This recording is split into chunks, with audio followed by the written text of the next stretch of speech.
Irmãos, nós estamos então seguindo nesse nosso mês de maio, como já disse aqui no início, na nossa abertura de culto, este mês que nós temos dedicado e proposto pensar, refletir sobre família, não é?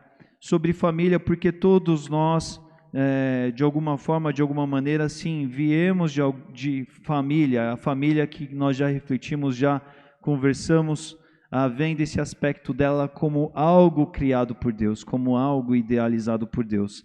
E o assunto desse mês, do qual a gente tem se dedicado, é esse assunto de pensar família, esse ambiente em que pessoas constroem pessoas. Isso cabe a mim, isso cabe a você, isso cabe à minha família, isso cabe à sua família. É esse assunto que nós temos coberto aqui nesses domingos. Nós já passamos por 2 domingos desse assunto. O primeiro deles nós conversamos sobre o amor que deve ser a base para esse nível relacional tão profundo e íntimo do qual nós mantemos com as pessoas mais próximas das nossas vidas, mas pensando sim no amor certo, no amor verdadeiro, no amor que se inspira no amor de Deus e que deve fazer base para as nossas famílias também, nós vimos no primeiro domingo. Depois, na semana passada, nós então refletimos e pensamos sobre família do jeito que Deus fez, como Deus fez, esse projeto perfeito, criação de Deus, dentro de recomendações específicas claras para casais. Nós vimos aqui na semana passada, pensando um pouco nessa construção marido e mulher e as suas recomendações que a Bíblia deixa para eles. E hoje nós vamos abrir um pouco mais isso, estendendo para outros membros da família também, mas pensando no quê? Pensando em papéis que estão para os membros da família. Pensar papéis que estão para cada um de nós em meio às nossas famílias. Para entender essa importância dos papéis e do que nos cabe frente a eles, assim, eu começo aqui fazendo uma ressalva importante para mim e para você, meu irmão. A ressalva de que aquela lembrança, aquele rememorar de que as pessoas são diferentes. E quantas vezes a gente tem dito isso aqui, a gente tem trazido isso à nossa lembrança? Porque elas são diferentes em todo o contexto, em todo lugar do qual nós convivemos, dos quais nós participamos, inclusive nas nossas próprias casas.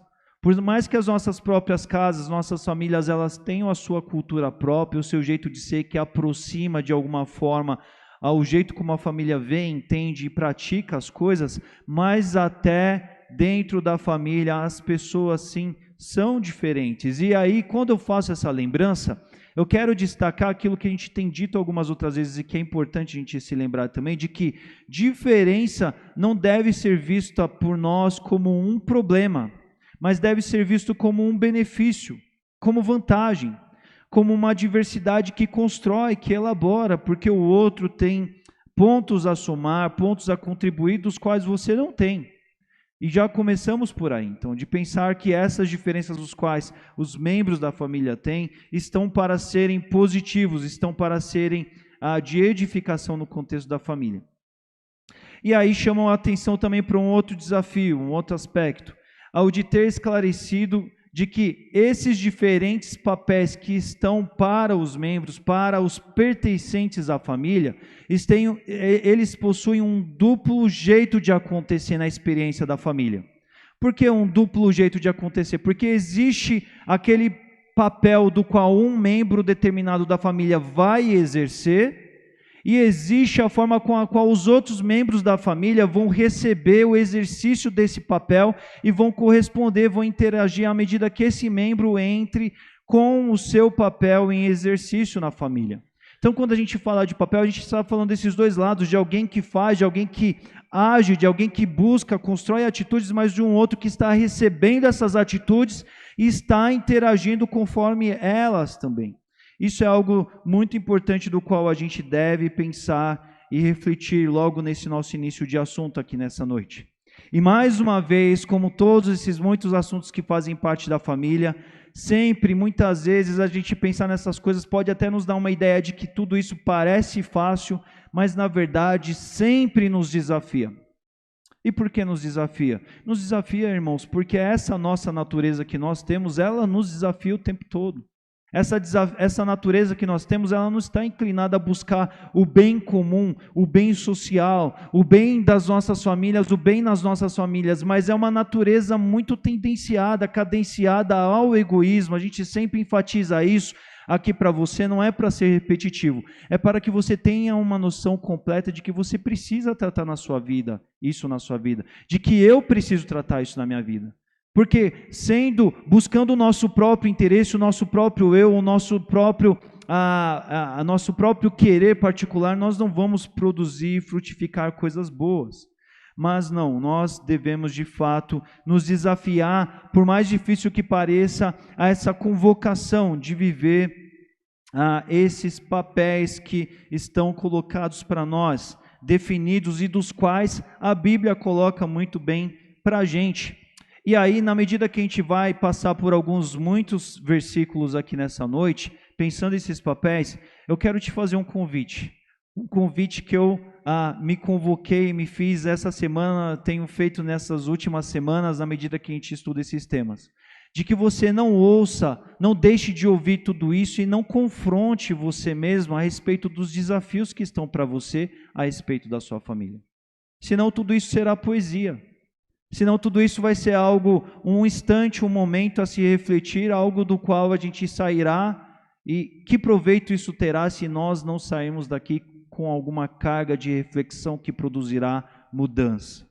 Temos que sair daqui provocados, convocados, chamados para a mudança. E não porque o pastor Leandro está pedindo isso para você no domingo à noite, meu querido irmão, mas porque a Bíblia, a palavra de Deus, esse instante do Senhor a falar conosco, nos convoca, nos chama a isso. Então, na medida em que estamos em famílias, na medida que temos papéis a serem exercidos na família, pense nos papéis que estão para a sua vida e não deixe de refletir naquilo que o Senhor Deus tem para você nessa noite e para a minha vida também. E nós vamos começar aqui nessa noite pensando, então, quero tratar aqui do primeiro papel, papel muito bem definido que deve estar destacado para as nossas famílias. E começo por ele, já destacando para você da seguinte forma: é o papel mais importante da família. E aí, é o do homem? E aí os homens, né? E aí as mulheres ficam, será que é da mulher que o pastor está falando? Será que é o do homem? Não é? E eu estou falando de Deus. Pastor, mas Deus não é exatamente um membro da família, não é um lado, um componente na família ou nas famílias. E se você me responder com esse tipo de colocação aí na sua mente, no seu imaginário, eu vou dizer assim, olha, você está mais ou menos certo, porque de fato, pode acontecer na verdade, às vezes você está numa família, ou está na sua família e isso não ser uma realidade. Mas isso não quer dizer que isso não está convocado para nós diante do que a Bíblia nos ensina, não é? O que eu quero chamar a atenção aqui em dizer assim, olha, grande bênção é quando Deus faz parte da família, e não é porque você colocou um quadrinho na sua casa com um versículo bíblico, não é porque toda a sua família de alguma maneira aos domingos se organiza, põe alguma roupa e vem aos cultos. Não é porque de alguma maneira você fala assim, eu e minha casa serviremos ao Senhor, porque todos fizemos uma decisão por Jesus. Mas eu estou falando de algo muito maior aqui, que deve estar claro para nós, e eu e você devemos confrontar nossas famílias à luz desse entendimento, sim. De pensar assim, Deus de fato faz parte da minha família, Deus de fato é a parte principal da minha família. Não é? Porque, irmãos, deixa eu falar uma coisa para você. Deus não vai falhar com relação ao papel que Ele tem a desempenhar na sua família. Esse papel nós sabemos que não falhará. Mas a grande questão é, o quanto nós corresponderemos a esse papel, esse protagonismo, essa liderança espiritual maior de Deus nas nossas vidas. As nossas casas são aquelas que olham para dentro de si, olham para os seus membros e reconhecem, existe alguém maior aqui que organiza todo o funcionamento dessa família aqui, sim ou não? E não tem a ver com estar na igreja aqui ao domingo. tem a ver com os valores que se vivem dentro das paredes dessa casa. Tem a ver com os princípios dos quais se observa e se toma decisões. Tem a ver com os parâmetros dos quais se reflete, se fala, se trata mutuamente um e outro membro da família. É disso que nós estamos falando.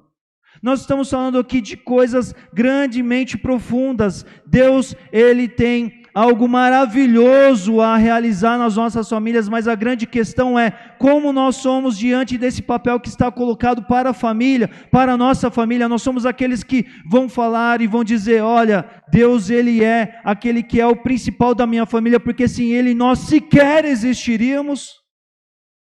Ou de alguma forma, tantas vezes Deus é apenas uma lembrança, Deus é apenas uma rotina, Deus é apenas se trata de apenas algumas colocações no exercício das nossas famílias. Não é? Nós estamos falando de todas essas coisas e é por isso que eu estou chamando a atenção de você disso. Não é tão lógico assim, a gente precisa quebrar essa consciência de que achar assim, olha, se eu sou de Jesus, se a minha esposa é de Jesus, se meus filhos são de Jesus, logo somos de Jesus, logo essa casa aqui naturalmente é uma casa da qual Deus, Ele é a figura principal. Calma lá. Porque muitas vezes a gente se vale de rótulos e os rótulos não nos sustentam se a gente não tiver uma vida quebrantada, uma vida esvaziada de nós mesmos, para que a gente obedeça o que a Bíblia nos ensina. Então nós vamos olhar a respeito dessas coisas aqui nessa noite. Eu quero lembrar com você que lá no Éden, na primeira família, nós vemos que esse papel do qual Deus desempenha na família é o papel de providência. Por quê? Porque Deus é um Deus de providência. Deus na família, Ele é um Deus de providência. Deus é aquele que abre caminho, que abre providências, que abre portas, que abre recursos, que abre subsídios para que as nossas famílias possam continuar apesar das suas falhas, apesar dos seus problemas. O homem caiu, a queda. Nós já refletimos isso sobre uma série de ângulos aqui nos últimos domingos, sobre outros assuntos inclusive, mas assim, qual que é o papel que então Deus acontece da parte de Deus com relação àquela família? Eles buscam algumas folhas ali que não iam dar conta de cuidar deles sequer nos próximos 2 dias. E Deus já vai lá, Deus já cuida, já provê roupa para eles. Deus já mata um animal, simbolizando que a partir dali a vida deles ia precisar desse tipo de reparação. Esse ato sacrificial ia começar a fazer parte da vida deles. Deus já vem e estabelece uma promessa para a vida deles também, uma promessa que era um olhar para o futuro de um Deus que não abandonou eles apesar das suas falhas, mas que pensou a partir dali, já tinha algum plano estabelecido para atender aquela necessidade do homem. Deus que é um Deus de provisão nas famílias que se voltam para Ele, mesmo quando erram, mesmo quando se desencaminham da perfeição da qual elas devem ter e estar. Nós vemos ali a figura de um Deus que já entra ali em socorro do homem, entra com disciplina, porque o homem precisava de disciplina, porque a disciplina tem a ver com o caráter de quem ama, e nós vamos falar um pouco disso mais adiante. Mas é o Deus que disciplina, é o Deus que provê, é o Deus que cuida, é o Deus da provisão. E quão grande bênção é quando as nossas famílias têm sim presente, atuante, essa recepção de um Deus provedor sobre todas as coisas. Essas famílias que olham e falam assim, olha, diante de todas as grandes necessidades ou pequenas necessidades que estão da nossa família, buscaremos a providência de Deus, porque a providência de Deus, a porta de Deus, as respostas de Deus são o que vale de fato a pena. Deus, Ele, Deus de providência, Deus que deve ser protagonista nas nossas famílias, meus irmãos. Segundo aspecto dessa construção da figura de Deus presente nas nossas famílias, é a que está lá em Salmo 127:1, a figura que aponta para esse ideal de um Deus construtor. Salmo 127:1 diz assim para a gente: se o Senhor não for o construtor da casa, será inútil trabalhar na construção dela. E esse versículo está falando sobre a ideia de uma construção, de uma casa, de um edifício, de um projeto, de um alvo, de um objetivo de família, no padrão do Senhor, dentro dos objetivos do Senhor. E nós já temos refletido isso aqui nos últimos domingos. Às vezes a gente quer até sim, de alguma maneira, algo grande, mas de muitas vezes as pessoas não se comprometem. Não, eu quero ter a família mais abençoada possível, mas sou eu que vou construir conforme as minhas faltas de compromisso com a palavra de Deus, conforme as minhas faltas de prioridade, conforme a minha falta de dedicação, de tempo, de energia, de professar dos valores do Senhor. Eu não vou importar com isso, mas eu quero todas as bênçãos que um lar cheio da presença de Deus e da direção de Deus traz. Como pode ser isso possível? E Salmo 127 diz: se não for o Senhor o construtor da casa, o edificador, será inútil trabalhar nessa construção. O Deus que é o Deus provedor, Deus da providência, o Deus que é o Deus construtor da família, Deus que também representa proteção. Eclesiastes 4:12 diz assim para a gente: um homem sozinho, ele pode ser vencido, mas dois conseguem defender-se. Mas um cordão de 3 dobras não se rompe com facilidade.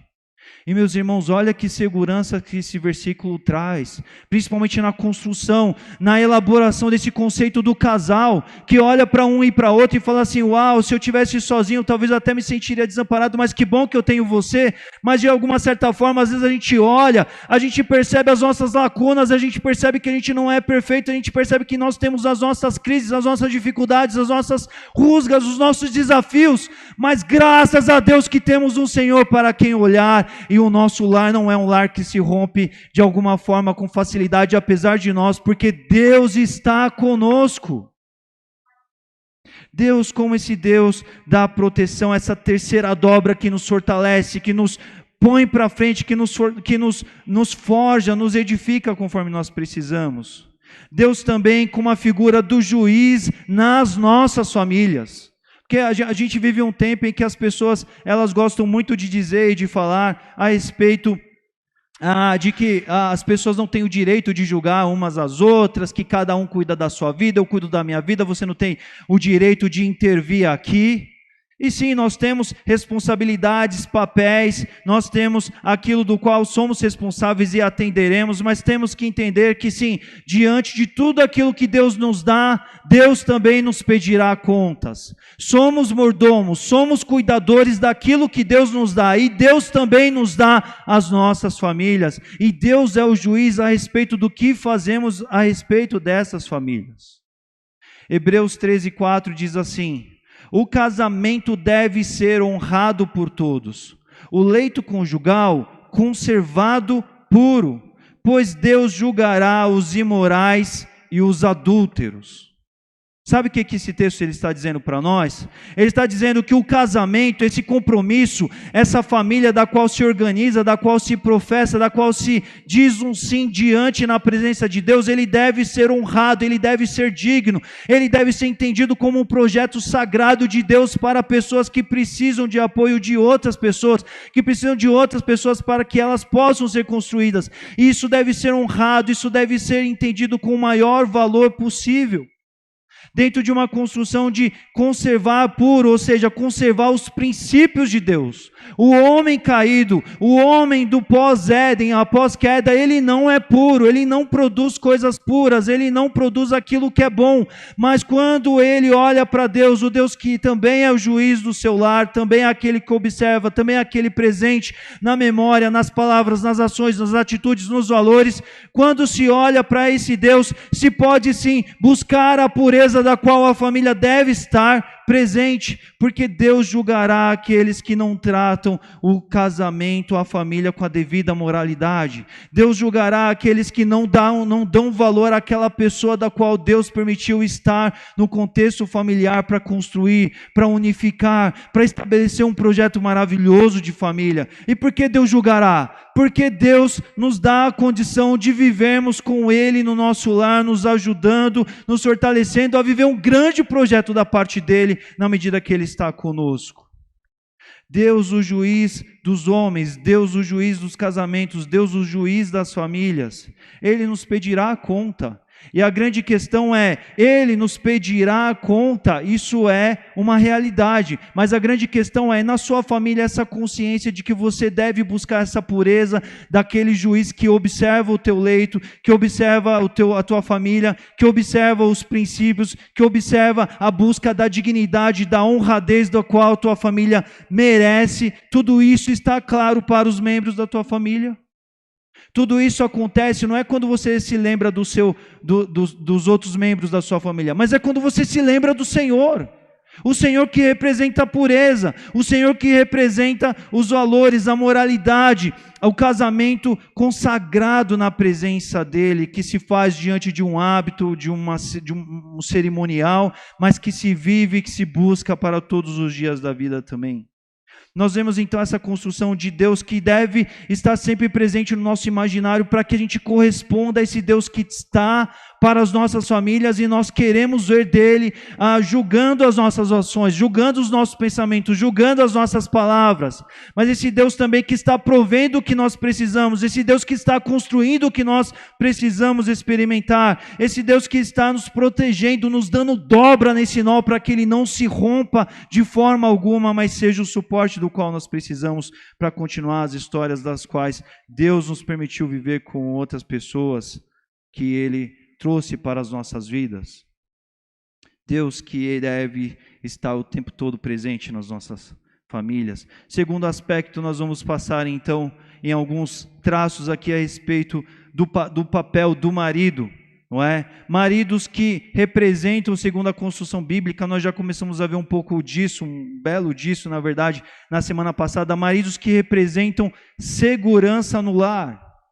E quando a gente pensa disso, nessa segurança no lar, nós estamos falando desses maridos que estão em posse do amor, e em posse do amor que se entrega, do amor que se objetiva a cuidar, a ser cuidado, a ser força, a ser resiliência, a ser liderança, liderança de ir na frente, liderança de abrir caminho, liderança de proteger os que vêm atrás, liderança que traz segurança para os outros que são mais sensíveis, seja a figura da mulher, seja a figura dos filhos. A figura de marido que representa segurança na medida que ele é um lutador, um guerreiro, alguém que se entrega pela família conforme o exemplo de Jesus nós vimos na semana passada. E Ruth 1:9 é um texto bem interessante nesse aspecto, ele destaca essa ideia, porque Ruth é aquele livro da Bíblia que conta a história de Noemi e as suas noras, uma delas Ruth, que quando Ruth perde o seu esposo, a sua sogra, então vem aqui a dizer para Ruth, o que está nesse versículo 9 do capítulo 1, quando ela diz assim: olha, Ruth, que o Senhor conceda que cada uma de vocês, ela diz para Ruth e para outra nora, que o Senhor conceda que cada uma de vocês encontre segurança no lar de outro marido. A palavra dela quer dizer aqui, olha, Ruth, olha para a outra ali na hora também, ela diz assim, que o Senhor promova, que o Senhor conceda que vocês encontrem esse outro papel num outro lar, de alguém que possa caminhar com vocês, que possa estar com vocês, que possam ampará-las tal qual vocês necessitam. Segurança no lar para mulheres que são um lado mais frágil da relação, para os filhos também. O que esse texto destaca era algo de grande importância naquela cultura.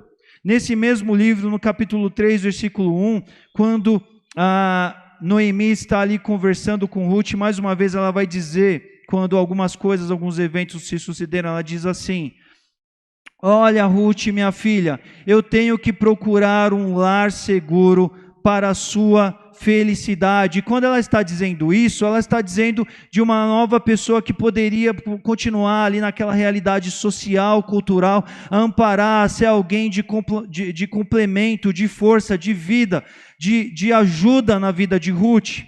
E é interessante esse dizer bíblico que reforça esse aspecto de procurar um lar seguro para a sua felicidade. O marido, ele representa essa segurança da qual ele vai brigar, ele vai lutar, ele vai se dedicar para oferecer um lar seguro. Seguro no aspecto geral de provisão, no sentido de sustento, mas no sentido dos valores, no sentido de lembrar os princípios de Deus, no sentido de trazer à tona os valores que devem estar sempre em voga para essas famílias. Valores que garantem, que trazem, que conferem felicidade no lar. A felicidade de um lar que está unificado segundo os princípios de Deus. Nós vemos esses dois versículos. Relendo aqui 1 Pedro 3,7, nós lemos ele na semana passada, eu vou destacar uma outra parte do versículo. Pedro diz assim: do mesmo modo vocês, maridos, sejam sábios no convívio com suas mulheres e tratem-nas com honra, como parte mais frágil e co-herdeiras do dom da graça da vida, de forma que não sejam interrompidas as suas orações. Aqui nós vemos uma chamada aos maridos, então, para nesse aspecto da segurança, buscarem a sabedoria do alto, porque você não vai ser o grande líder que Deus deseja que você seja para a sua família, protagonizando a sua própria sabedoria, achando que você sabe das coisas, achando que você tem as respostas, mas estamos falando aqui de uma sabedoria que vem do alto, que é buscada, que é vivenciada na entrega da vida ao Senhor, no joelho dobrado, no clamar ao Senhor de dizer: Deus, me ajude a cuidar da minha família, me ajude a ser proteção aqui, me ajude para que na proteção que eu ofereça eu traga bem-estar, eu possa ser um instrumento de felicidade na conjuntura desse lar, de entes mais frágeis que estão aqui convivendo comigo, não é? Sabedoria para maridos, para que eles tratem as esposas com honra. A ideia de honra aqui, como parte mais frágil que o versículo diz, é como a gente pensa, sabe quando você caminha com algum cristal, com alguma coisa muito delicada que se ela cair no chão ela vai se partir? Essa ideia de honradez aqui, de pensar assim, olha, você precisa ter cuidado das pessoas das quais eu coloquei na sua família. Maridão, você precisa estar comprometido. A mensagem da parte de Deus, você precisa ter essa honra de pensar que Deus colocou alguém do outro lado que não é alguém como você, mas é alguém mais frágil, é alguém que precisa do seu apoio, é alguém que precisa daquilo que ela não tem dela própria, da sua própria natureza, e você tem a contribuir, sendo alguém de comprometimento, de entrega, de ajuda, de apoio, porque elas também são herdeiras da graça, da vida, como vocês são. Não é? E aqui a gente pode lembrar algo muito maravilhoso de Deus, que cria a mulher a partir de uma das costelas de Adão. Isso é algo muito maravilhoso. A mulher numa representação aqui de igualdade diante de Deus, não é? Entre homem e mulher, ambos são herdeiros da graça da vida. E maridos, vocês têm esse papel de cuidar dessas esposas que Deus colocam na vida de vocês, representando a liderança do Senhor, não é? E nós vemos que os homens, eles representam essa liderança do Senhor, da qual nós vimos na semana passada, da qual as mulheres, então, buscam esse caminho da submissão, de estarem nessa submissão, entendendo que se submetendo ao marido que ora, se submetendo ao marido que busca a direção de Deus, se submetendo ao marido que entende o peso de liderar, de buscar, de proteger, de cuidar, de se entregar por essa família, ela está indiretamente também recebendo a liderança do Senhor sobre a sua família, e por isso que esse papel da submissão não é um peso, não é uma competição, não é um jogo de desvantagens, mas é uma equação da qual Deus preparou, pensando em lados que são mais robustos, os lados dos homens e das mulheres que são mais frágeis, mas que no casamento se complementam e podem caminhar juntos debaixo da liderança maior de Deus. Nós olhamos então também o papel das esposas que são bênção do Senhor. Tem alguns versículos muito lindos aqui de Provérbios que fazem esse tipo de destaque. Provérbios 18, 22 diz assim, que a mulher ela é uma bênção, um presente da parte do Senhor na vida do homem. E isso aqui é totalmente equiparável àquilo que Adão professou quando viu a mulher. Nós vimos isso na semana passada.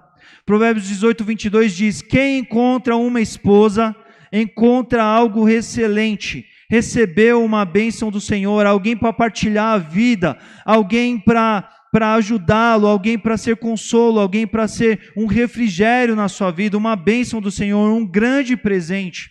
As esposas, elas têm esse papel de serem esse algo especial que Deus preparou para os contextos das famílias. Diz respeito aos homens, diz respeito aos filhos também. Eclesiastes 9:9 diz assim, desfrute a vida com a mulher a quem você ama, todos os dias dessa vida sem sentido que Deus dá a você debaixo do sol. todos os dias dessa vida sem sentido, pois essa é a tua recompensa na vida pelo árduo trabalho debaixo do sol. Aqui esse versículo diz, olha, aproveite a vida, experimente com alegria, curta a vida com essa pessoa que Deus te deu para que a sua vida seja leve, para que a vida seja especial. Um marido que vem com a proteção, que se entrega, que faz de tudo para que a esposa esteja feliz, para que ela esteja abençoada, para que ela seja alguém do Senhor, que nem nós vimos na semana passada, alguém que Ele vai levá-la, auxiliá-la para que possa apresentá-la a ela como alguém de valor no contexto da sua família. Ele vai ser um instrumento, um facilitador para isso.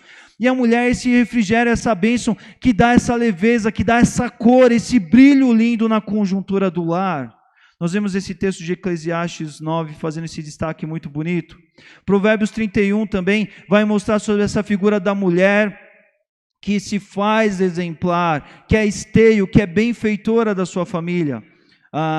Provérbios 31, versículo 10 a 12 diz, uma mulher exemplar, feliz quem a encontrar, ela é muito mais valiosa que o subis. Seu marido tem plena confiança nela e nunca lhe falta coisa alguma, pois ela só lhe faz o bem e nunca o mal todos os dias da sua vida. Aqui a gente vê um papel de uma mulher que na parceria com o marido, que tem o grande peso de liderar da parte de Deus uma família que seja abençoada, que seja o brilho, o refletir da beleza de Deus, que nem nós cantamos aqui, para o mundo. Ela se faz exemplar para que junto com o marido eles sejam exemplos, ela seja exemplar para a referência dos filhos.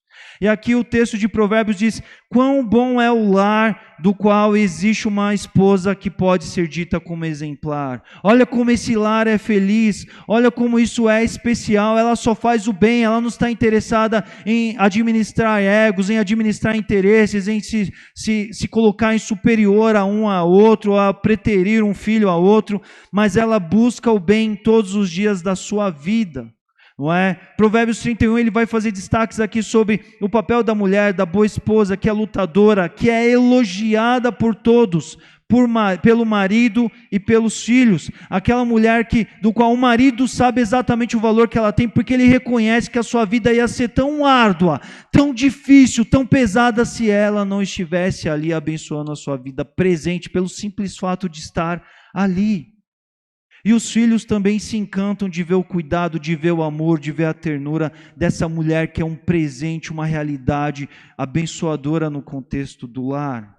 Uma mulher que é acolhedora, que é hospitaleira. O Provérbios 31, ele faz muito esse destaque. Quando a gente pensa em acolhimento, quando a gente pensa em hospitalidade, geralmente a gente pensa com relação à visita, não é? Mas o acolhimento melhor e maior que a gente experimenta é o que a gente encontra na nossa própria casa. E a mulher, ela tem essa sensibilidade de ser um instrumento da parte de Deus, de ajudar o homem, que às vezes é mais duro, que às vezes é mais rústico, que às vezes é mais bruto por alguns aspectos da vida, bruto que eu quero dizer do ponto de vista do lado difícil da vida, de desafios a enfrentar, não do ponto de vista do trato familiar. E às vezes a mulher, essa sensibilidade que vai mostrar e falar, calma, vamos buscar a direção do Senhor, calma, estou aqui para o que você precisa. Calma, porque lembre-se, nós temos uma liderança maior nessa família. A mulher que representa esse papel do refrigério, que acolhe o marido, que acolhe os filhos, que é uma boa mediadora, que é um esteio no contexto do seu lar e abençoa. A mulher que é o exemplo de Ana também, que nós encontramos no livro de 1 Samuel, consagra a sua família primeiramente ao Senhor. Ela não entende que a sua família é para ela, é para o ego dela, é para brilhar, para mostrar para os outros, mas ela enxerga na família como alguém que Deus a privilegiou em ter, e ela redobra isso, volta isso para o Senhor, consagrando, e nessa experiência obtém a melhor experiência, a melhor recompensa de servir, de ser bênção, de ser amparo ao seu lar. Quarto aspecto aqui, papéis no lar que eu chamo a atenção, é o de pais que são chamados a exercer a paternidade. Pais, eu digo aqui, pais e mães, chamados a exercer a paternidade e a maternidade nos contextos dos seus lares também. E o que eu quero chamar a atenção aqui é dos pais refletirem que eles têm um papel muito elevado do ponto de vista das suas famílias, que não é simplesmente o de pôr filhos no mundo, mas é de dar o melhor sim para eles, mas um melhor segundo a conceituação bíblica.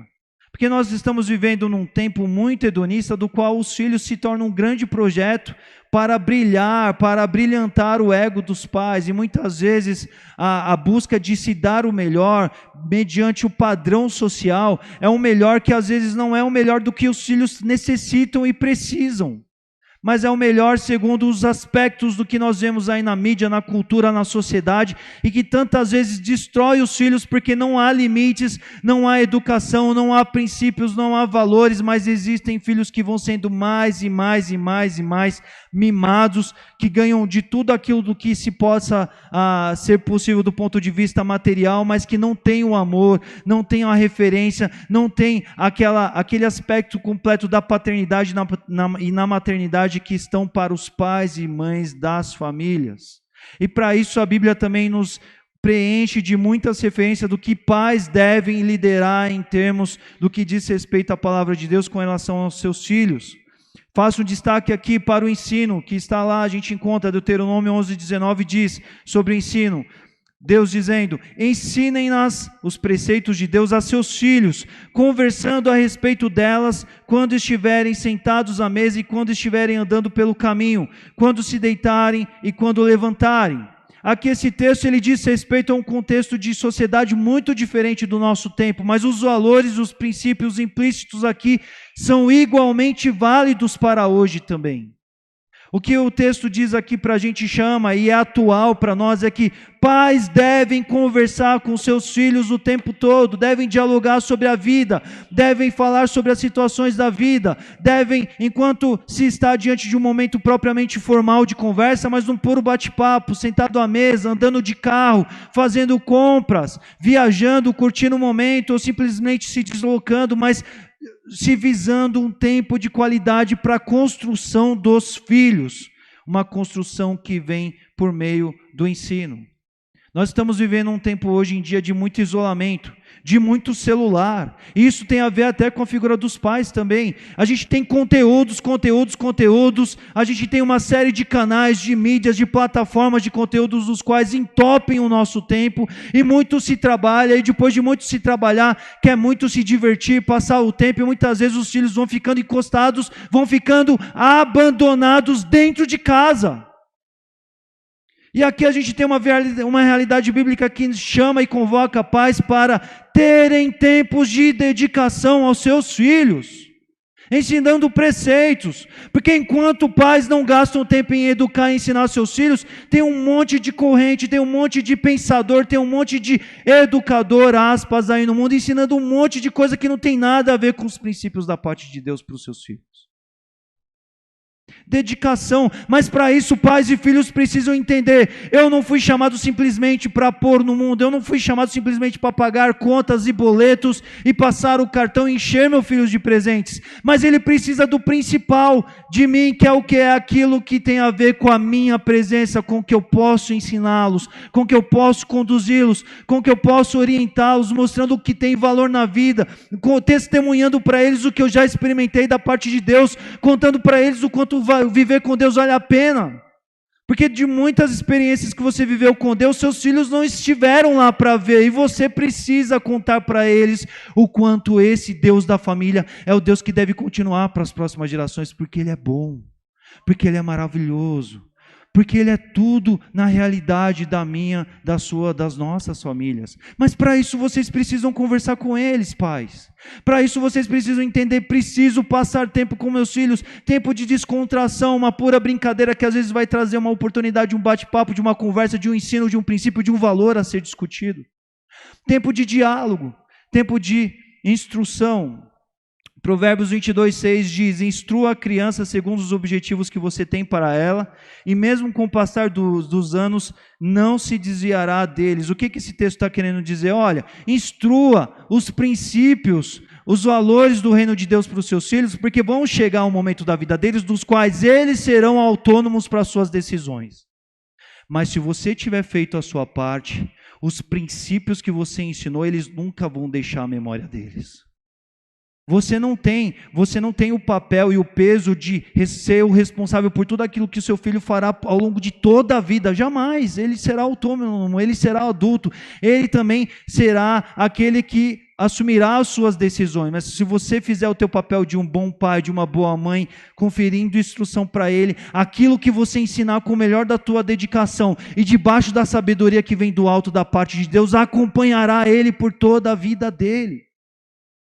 E a Bíblia nos chama para isso. Provérbios 22:1 também tem outra boa aqui para pais e mães, que diz assim: olha, a boa reputação vale mais do que grandes riquezas. Desfrutar de boa estima vale mais do que a prata e ouro. E aí quando a gente fala de reputação, a gente geralmente pensa só para fora, né? A gente pensa lá para os familiares, a gente pensa para os colegas, para os amigos distantes da faculdade, dos cursos, das empresas, a gente pensa nesse pessoal. Mas dentro de casa estão aqueles que mais nos assistem. E que valor terá se o teu filho está vendo você de alguns momentos, em alguns instantes, dizer as coisas mais valiosas do mundo, mas ele não enxergar nenhum princípio de reputação, de raiz, de valor sobre o que você está dizendo? É pesado isso? É pesado. A Bíblia nos chama para sermos santos, para sermos exemplares, porque já a partir das nossas famílias, nós estamos formando uma escola de pensamento. Uma escola de pensamento das quais as atitudes têm muito mais peso do que palavras. Não estou desqualificando palavras, mas estou dizendo que não adianta você querer ensinar, instruir o seu filho, e quando ele olhar para a tua vida, ele vê coisas totalmente contrárias àquilo que você está dizendo. Sabe o que ele vai te enxergar? Vai te enxergar assim: eu preciso aprender então nessa vida a ser um grande hipócrita igual papai e mamãe são. E não é disso que a Bíblia está falando, não. A Bíblia está falando sobre sermos exemplares. Essa construção da boa reputação começa em casa.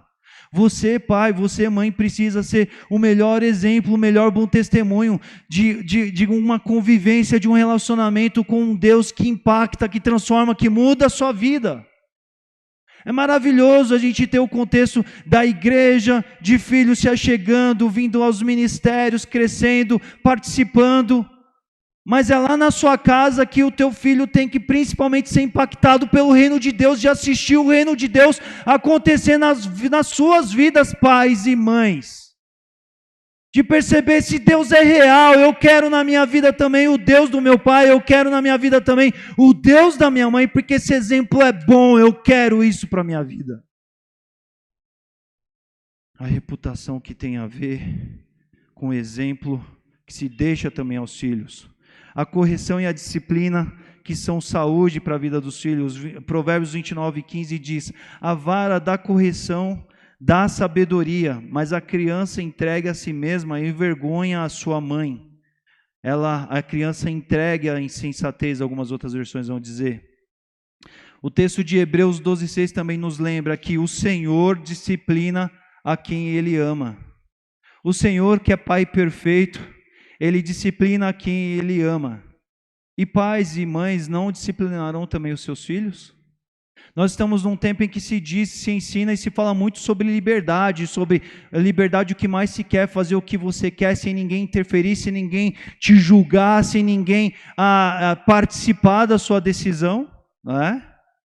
Mas a realidade da Bíblia nos mostra que você pode ser mais e mais uma pessoa melhor, uma pessoa que vive as melhores experiências dessa vida na medida em que você é corrigido, na medida em que você é cuidado por meio da correção, por meio da disciplina, para que você seja construído. O próprio livro de Provérbios também fala que é próprio da insensatez e está no coração da criança, já nasce bebê, já nasce com isso entranhado dentro dele, e ele precisa ser corrigido, dentro de um processo do qual isso participe por meio dos pais. Os pais são os principais protagonistas disso, logo nos primeiros anos da vida dos filhos.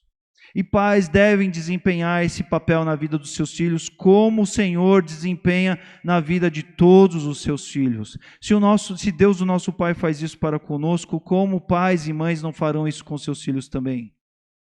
Efésios 6,4 ainda diz: não criem seus filhos segundo... Efésios 6,4 diz, aqui um outro princípio: pais, não irritem seus filhos, mas antes criem-no segundo a instrução e o conselho do Senhor. Porque às vezes é o que muito acontece.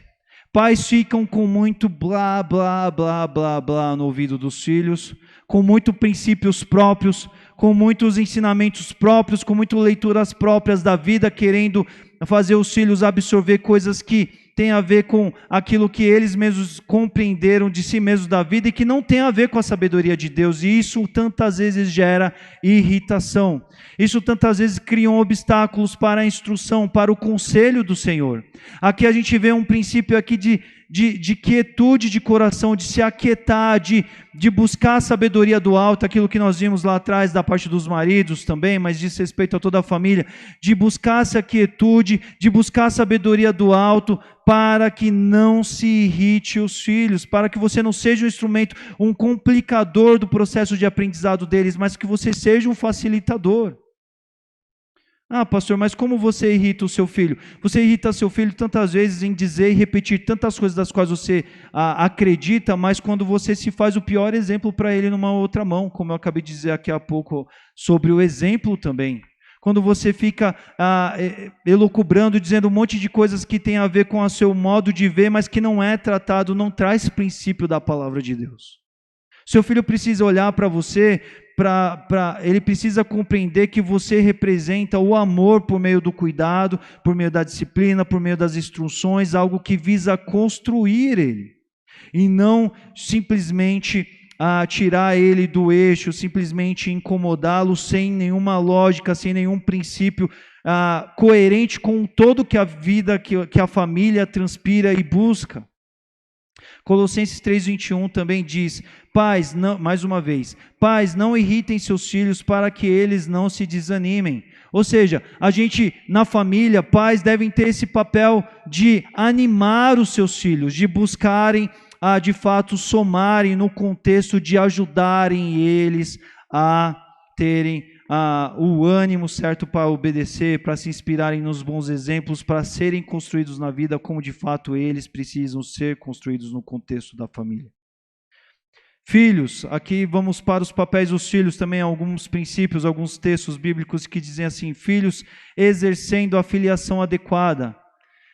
O princípio de pensar que filhos não devem ser, e na medida que filhos crescem, na medida que filhos ganhem mais idade, eles devem amadurecer, eles devem ganhar os novos momentos de vida, segundo as instruções, segundo os princípios dos quais eles estão sendo ensinados. Eles precisam ser responsabilizados também.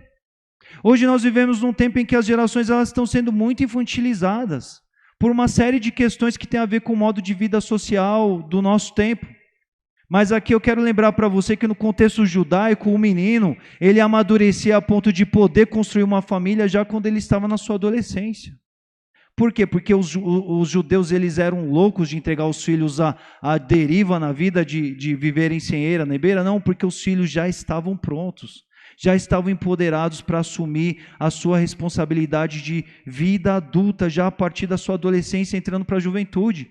Mas hoje em dia, nós vivemos um tempo em que muitas vezes os filhos não querem casar, não querem assumir um compromisso, querem viver na aba do papai e da mamãe, querem viver na aba de alguém que garanta aqui às costas dele o conforto para a vida inteira, e não querem ser maduros, não querem crescer, não querem se desenvolver conforme a Bíblia chama para o ser.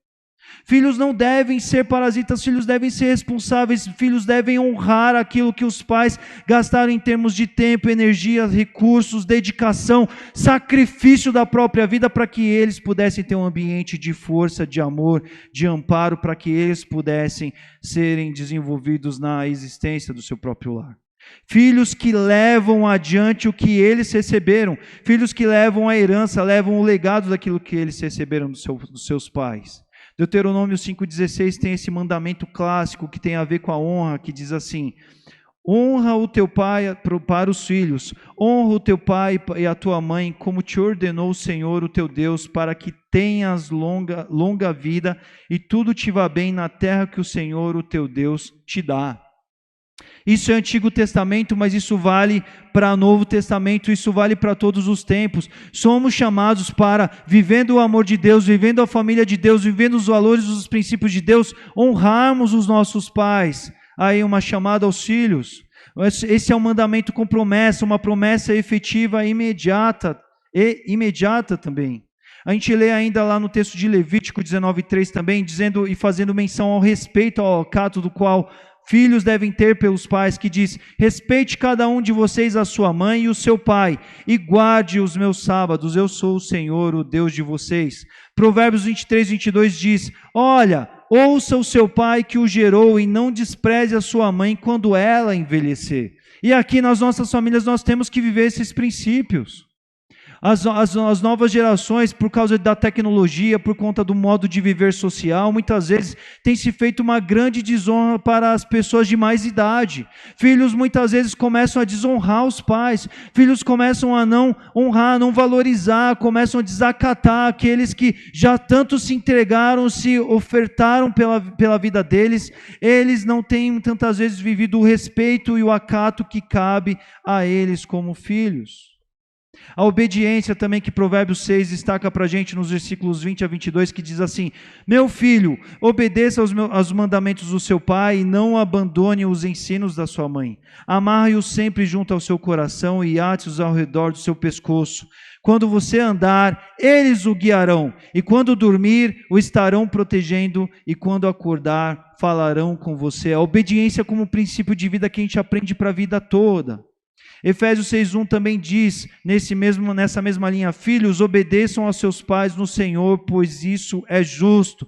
Colossenses 3:20 diz: filhos, obedeçam aos seus pais em tudo, porque isso agrada ao Senhor. Agrada ao Senhor que você os honre, que você os reconheça, que você entenda o valor deles, que você seja amparo, que você seja cuidado, que você seja maduro, que você seja aquele que abençoa a vida deles de tantas as formas. Os filhos são chamados para serem sábios, para amar a disciplina. Provérbios 23:19 diz: ouça, meu filho, e seja sábio, guie o teu coração pelo bom caminho.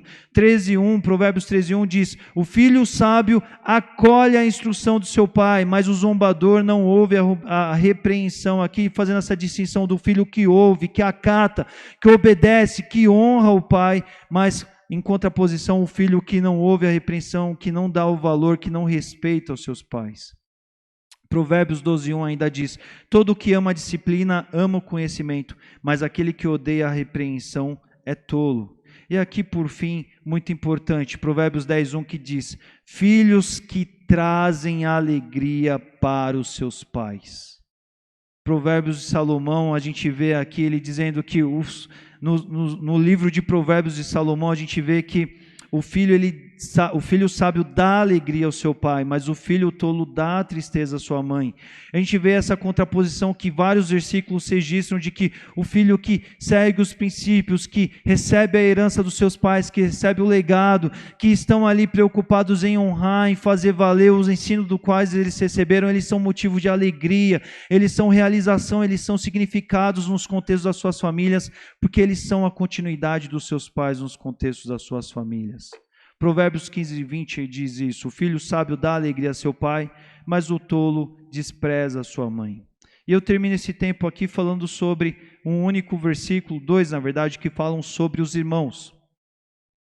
Salmos, a gente vive um contexto em que muitas vezes nos lares, nas famílias, os irmãos vivem um ambiente de competição, de concorrência, de vendo quem está se dando melhor, quem tem mais importância, quem tem mais visibilidade. Mas no aspecto da construção da família, segundo a ótica de Deus, os irmãos, eles são aqueles que devem somar forças para construírem um aspecto de unidade na família, dentro do amor verdadeiro, rumo a uma única direção.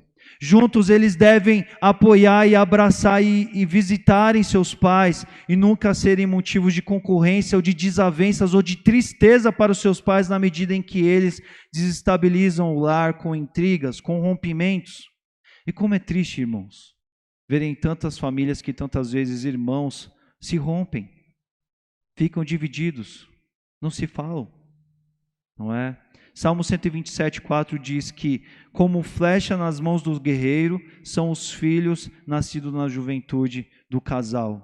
Como flechas nas mãos do guerreiro. O guerreiro ele leva muitas flechas, mas as flechas elas têm um propósito único de persistirem, de lutarem, de serem usadas na mesma batalha.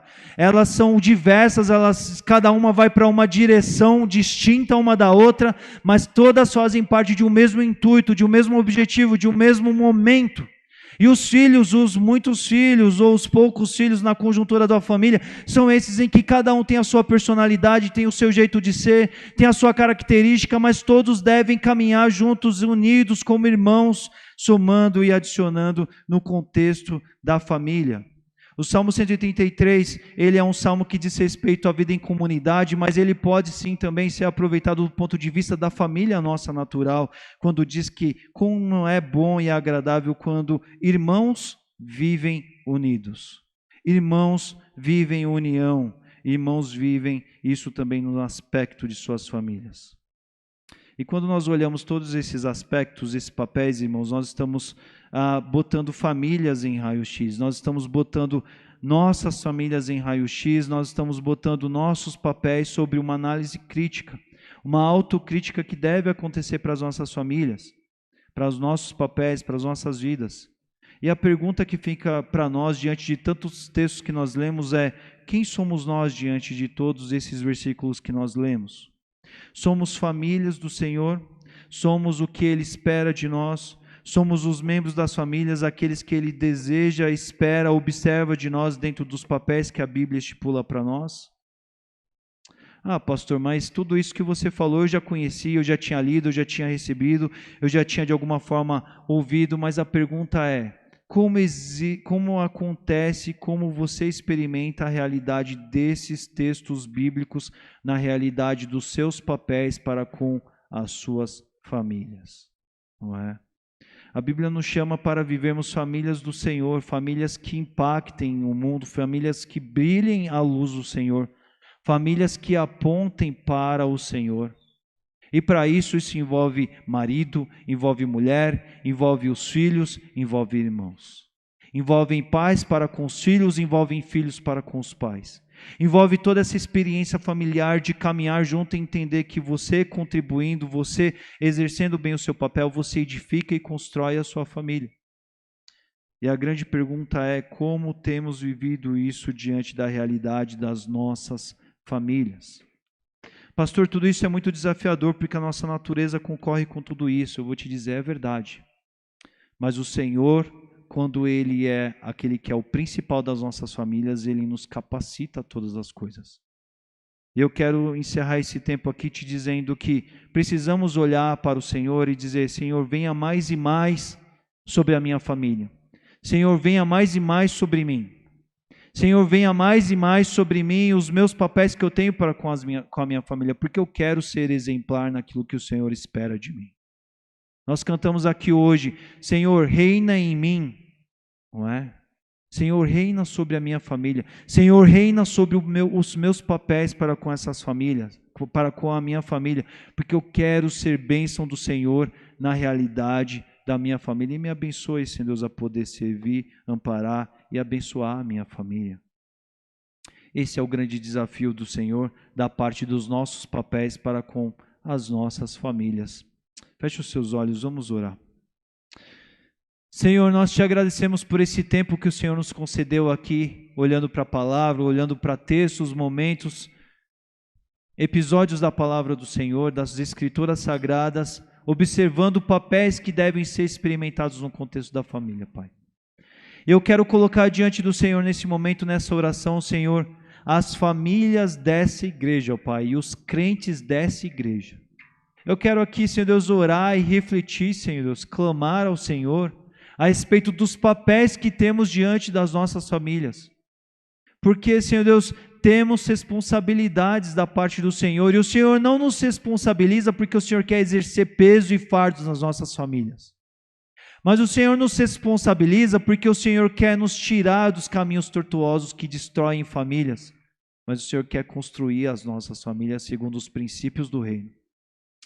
E é nesse entendimento que nós oramos aqui hoje, porque queremos orar ao Senhor, queremos te pedir, Senhor, reina sobre as nossas famílias, Senhor.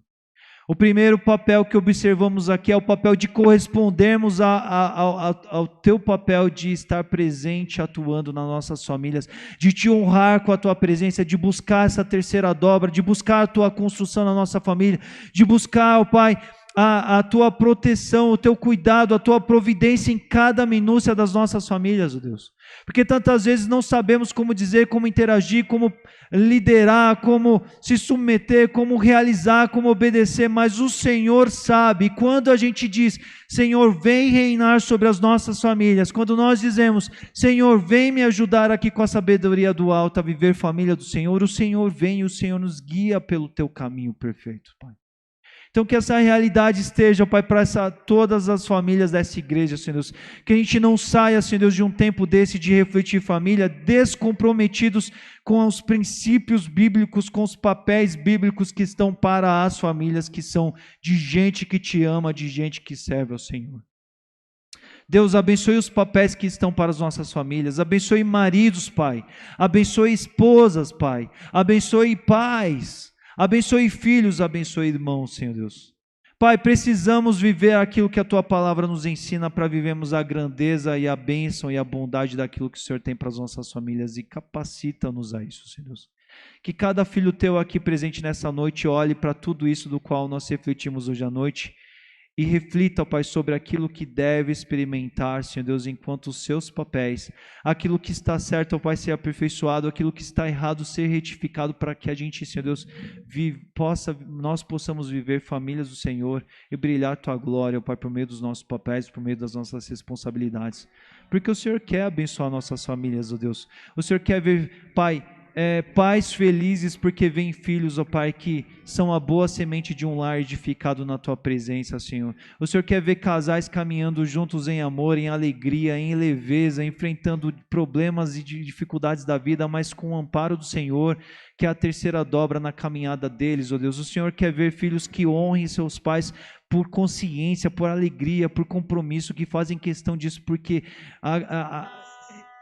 enxergam nos seus pais, ó Deus, pais exemplares, e elogiam eles, e se agradam deles, e querem alegrar pelo que eles foram nas suas vidas também. Então, faça, ó Pai, de nós, ó Pai, povo Teu, famílias do Senhor, famílias que brilhem o Teu nome, ó Pai, porque é isso que o Senhor criou, é isso que o Senhor desenhou para que a gente viva na realidade das nossas famílias, e é assim que nós oramos, te pedimos e te clamamos nessa noite, Senhor.